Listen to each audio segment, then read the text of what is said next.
आता ते त्यांनी सिद्ध करून दाखवलं, मी पुन्हा येईन आणि ते पुन्हा आले।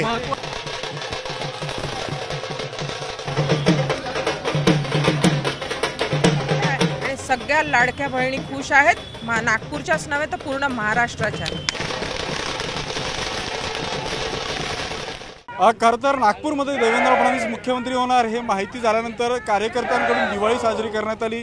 त्यांच्या घराबाहेर जे आहे ते फटाके फोडून ढोल ताशांच्या पथकांवर जे आहे ते ठेका धरत कार्यकर्त्यांनी जल्लोष साजरा केला। आता आपण सध्या भारतीय जनता पार्टी विदर्भ विभागीय कार्यालयाच्या बाहेर आणि इथेही पाहतो आपण की मोठ्या प्रमाणात जे आहे ते कार्यकर्ते एकत्रित झाले आहे। लाडक्या बहिणींचा लाडका भाऊ देवेंद्र भाऊ अशा घोषणा ज्या आहेत त्या कार्यकर्त्यांकडून दिल्या जातात। काही नेते आहेत भाजपचे, त्यांच्याकडून जाणून घेऊया।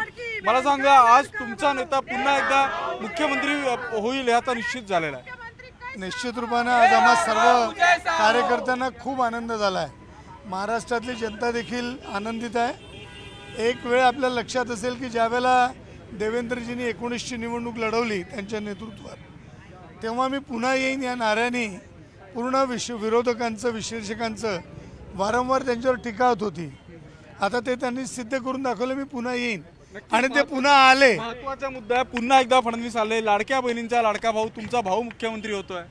फार आनंद आहे की आमच्या नागपूर शहराची आणबाण शान, या महाराष्ट्राची आणबाण शान परत एकदा आले आणि मुख्यमंत्री पदाचा आज त्यांची घोषणा झालेली आहे।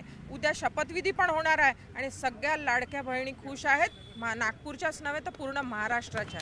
या लाडक्या बहिणी मुंबईला उद्या जाणार आहे शपथविधीसाठी।